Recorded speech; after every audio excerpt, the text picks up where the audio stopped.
Saudara, saya berada di satu tempat namanya God Bless Park. Ini adalah tempat bersejarah bagi Barada Richard Eliezer dan juga kekasihnya Ling Ling Angeline, atau nama lengkapnya adalah Duse Maria Angeline Kristanto. Halo Ling Ling.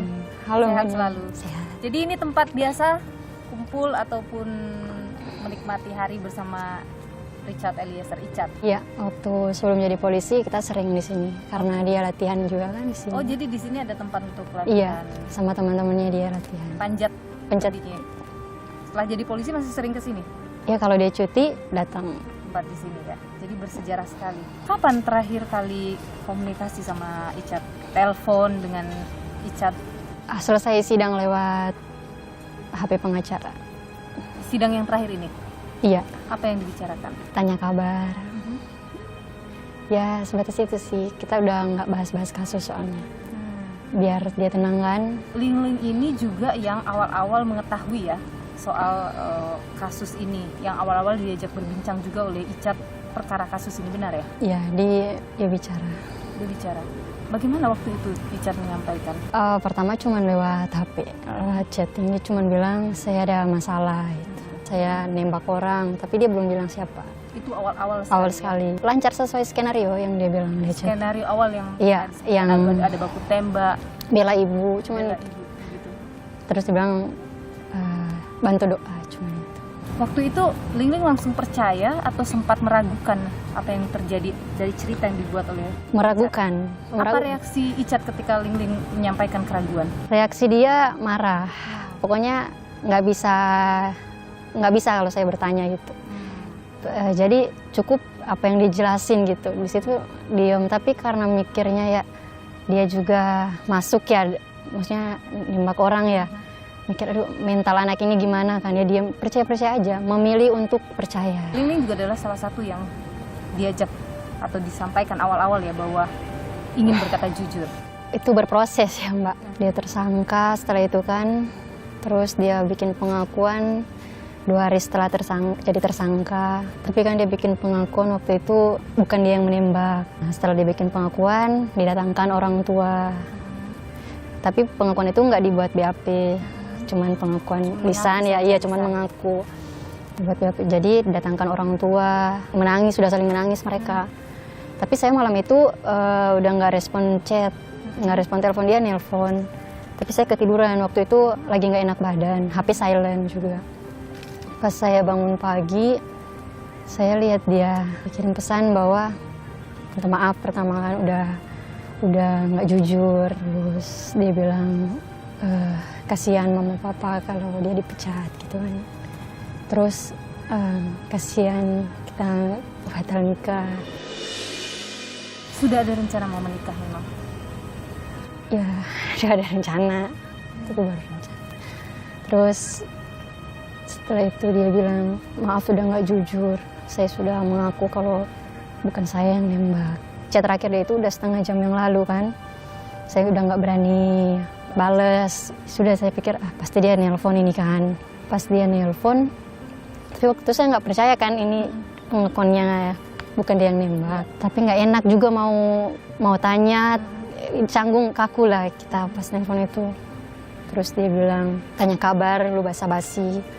Saya tunggu momen yang pas lah ya, bahas itu kan. Pas dia bilang minta maaf gitu. Apa yang disampaikan Icat waktu itu? Dia cuma bilang minta maaf, udah nggak jujur.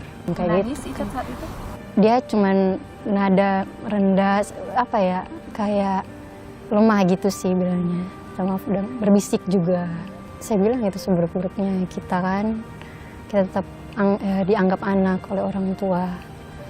Kalau kamu jujur, saya nggak bakal ninggalin gitu kan. Biar kasih semangat lah gitu kan, biar nggak apa-apa gitu. Mau apapun kamu ketika kamu jujur, kita nggak bakal ninggalin gitu kan.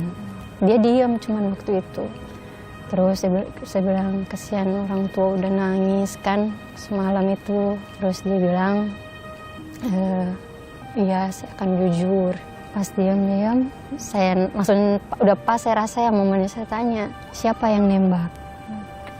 Dia jawab, saya yang nembak, tapi perintah bapak gitu. Ya udah dia bilang dia udah mau tulis BAP kan. Itu tapi karena mungkin setelah dia teleponan sama saya, jadi disebarluaskan, oh karena saya bukan. Itu kan karena juga air mata orang tuanya kan juga ya. Karena juga dia udah apa yang dia lakukan itu udah bertolak belakang dengan hati nuraninya ya. Dan pengakuannya juga semua tidak terlepas dari usaha Polri, tim sus Polri ya. Yang pertama mereka jauhkanlah dia dari timnya Bapak kan, beliau. Kedua mereka datangkan orang tua. Ketiga mereka tetap kasih akses untuk kita komunikasi gitu kan. Itu membuat iya merasa lebih lega. Jadi udah lihat juga ada senyuman. Awalnya tidak pernah. Ada yang terbebani gitu enggak? Iya. Sekarang ini kalau kita lihat dalam persidangan kan Richard sepertinya berdiri sendiri ya. Ketika kesaksian-kesaksian yang lain ini semuanya berbeda dengan keterangan sampaikan Richard. Lingling masih percaya bahwa Richard ini berkata jujur? Iya, kalau untuk sekarang saya percaya sih. Apa yang membuat Lingling merasa bahwa itu memang kejujuran yang disampaikan oleh Richard? Karena dia berani. Kalau skenario awal itu dia menutup diri, lebih ke nggak usah bilang-bilang diem kan. Kalau sekarang kan dia lebih terbuka ya, belak-belakan depan Bapak juga kemarin kan dia nggak ada rasa takut ya karena memang dia benar. Orangnya selama ini memang kalau dia benar dia akan lebih terbuka. Iya, dia kalau benar kayak gitu memang. Tapi selama ini pernah Richard cerita tentang Yosua misalnya ke Lingling? Dia pernah cerita soal Bang Yos. Pernah traktir makan, dia bilang ibadah bareng. Tidak pernah cerita misalnya saya tidak suka nih sama Yosua? Oh enggak, Richard enggak gitu, enggak suka cara orang lain sih, lebih ke menyesuaikan dia kalau mau bergaul. Kalau Lingling ketemu dengan Yosua pernah? Enggak. Tidak pernah? Enggak pernah. Jadi tidak mengenal juga sosok Tidak, Yosua itu tidak, gimana ya? tidak mengenal. Lama juga Lingling tidak pernah muncul, ini pertama kali muncul di media ya? Iya. Kenapa baru muncul ke media? Kenapa berani bicara ke media? Saya nggak enak sama keluarga korban, maksudnya keluarga Bang Yos ya.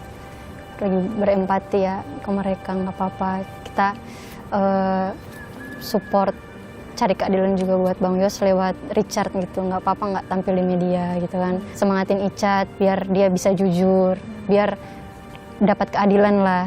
Keadilan seperti apa sih yang kalau menurut Lingling yang pantas didapatkan Richard Eliezer ini? Kalau saya ya pribadi, yang penting cuma satu, jangan sampai ya yang atasannya itu, Pak Ferdi Sambo maksudnya? iya justru lebih ringan hukumannya. Ferdi Sambo harus lebih tinggi hukumannya daripada Richard Eliezer. Iya, saya juga bukan ahli, tapi kalau mau secara orang awam ya mikirnya dia harus lebih tinggi karena otaknya dia kan Mbak. Kalau untuk bebas, apakah Anda berharap Richard bebas juga? Kalau saya pribadi Mbak, saya serahkan ke penegak hukum. Richard pernah menyampaikan keinginannya, misalnya saya harus bebas ini dari sini. Tidak pernah, dia cuma bilang dia siap mempertanggungjawabkan untuk apa yang telah dia perbuat. Anda kan berencana menikah ya dengan Richard Eliezer tahun ini benar? Tahun Seharusnya. depan Mbak. Ketika ada kasus ini, mungkin kita belum tahu apakah tahun depan Richard bisa keluar dari mana. Kita fokus ke kasus saja dulu kan Mbak ya, biar fokusnya Richard nggak kebagi-bagi kan. Untuk rencana-rencana yang tertunda tidak apa-apa lah gitu kan. Pasti ada rencana Tuhan lebih indah lah daripada rencana-rencana yang tertunda ini Mbak. Anda akan menunggu Richard, kalau misalnya Richard harus menjalani masa hukuman, ditahan misalnya? Iya, nggak apa-apa. Anda akan menunggu? Iya. Sudah berjanji pada Richard untuk itu? Iya Mbak. Richard pernah membicarakan soal kalau dia harus dipenjara misalnya? Kita pernah sekali cuman bahas lebih ke saling percaya aja gitu kan Mbak. Dia yakini saya nggak bakal ninggalin, saya juga begitu yakini dia nggak akan meninggalkan gitu kan, pernah bahas. Jadi sampai saat ini kita masih pegang prinsip itu sih Mbak. Tapi di hati Anda berharap Richard bebas? Tanpa mengurangi rasa empati kepada keluarga ya. Ada keinginan Richard bebas, tapi ini kan negara hukum ya Mbak. Kalau menurut saya percayakanlah kepada penegak hukum. Apa yang paling dikangenin dari Richard? Jahilnya. Kalau sekarang misalnya ada Richard di depan Anda, apa yang ingin Anda bilang? Tetap semangat. Ini yang saya kenal gitu. Tetap apa? Nggak usah terpengaruh di luar sana kan.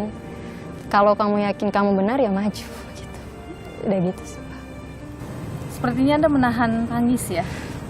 Nggak boleh menangis. Richard bilang nggak boleh menangis. Itu apa? Supaya dia semangat. Tidak boleh menangis.